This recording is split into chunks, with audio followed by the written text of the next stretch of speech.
আবির হাসান তিনি একটি প্রশ্ন করেছেন, জামাতে নামাজ পড়ার সুযোগ থাকা সত্ত্বেও বাসায় নামাজ পড়লে কি নামাজ হবে? প্রথমত বলতে চাই, শরীয়তের বিধান হচ্ছে পুরুষের জন্যে জামাতের সাথে সালাত আদায় করা, এবং সেটা মসজিদে। কোনো কারণে মসজিদে যাওয়া সম্ভব না হলেও অন্তত কয়েকজনে মিলে যদি জামাতে সালাত পড়ার সুযোগ থাকে সেটা করা। যেমন অনেক সময় বিভিন্ন বিশ্ববিদ্যালয়ে অনেক সময় মসজিদ থাকে না, তখন সেখানে প্রেয়ার রুমে অথবা যে কোনো ওপেন জায়গাতে জামাত করে সালাত পড়া যায়। আর যদি একান্তই জামাত করার কোনো সুযোগ না থাকে তখনই একা একই পড়বেন। আচ্ছা, এখন প্রশ্ন হচ্ছে, জামাত করার সুযোগ থাকা সত্ত্বেও যদি কেউ একা একে সালাত আদায় করেন তাহলে তার সালাতের ফরজিয়াত আদায় হবে কিনা? উত্তর হচ্ছে হবে। তবে তার দুটো জিনিস হবে। এক হলো সাওয়ে প্রচুর ঘাটতি, কারণ জামাতে সালাত আদায় করার কারণে তার ২৭ গুণ বা ২৫ গুণ এটা কমনলি সে বেশি সওয়াব পাবে। আর এর চেয়েতেও আরও বেশিও পেতে পারে নানা কারণে।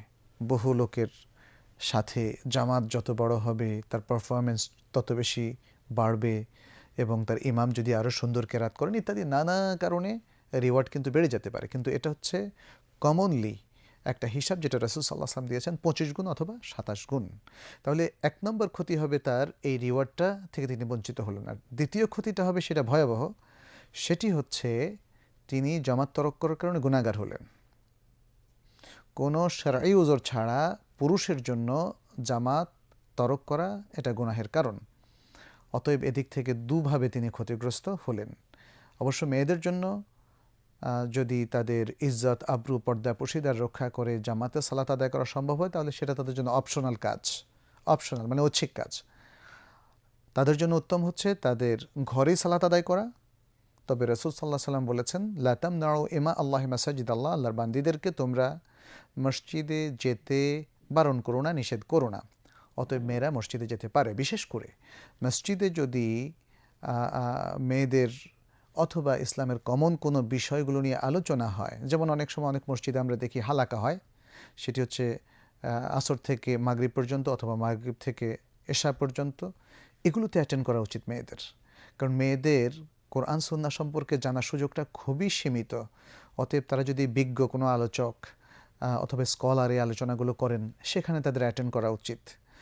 আর আমরা আরও এনকারেজ করব তারা যেন জুমার সালাতেও অ্যাটেন্ড করেন, কারণ জুমার সালাতে খতিব সাহেব গুরুত্বপূর্ণ আলোচনা পেশ করেন। পুরো সপ্তাহের সবচেয়ে গুরুত্বপূর্ণ আলোচনাটা তিনি পেশ করেন, যেটা পুরুষ নারী সকলেরই জানা উচিত। এজন্য জামে মসজিদগুলোতে মেয়েদের জন্য ব্যবস্থা থাকা উচিত। আর তারপর আমরা বলবো মেয়েদের জন্য এটা অপশনাল। তারা যদি মসজিদে না যায়, জামাতের সাথে সালাত আদায় না করে, তাহলে তারা গুনাহগার হবে না, কিন্তু পুরুষরা গুনাহগার হবে।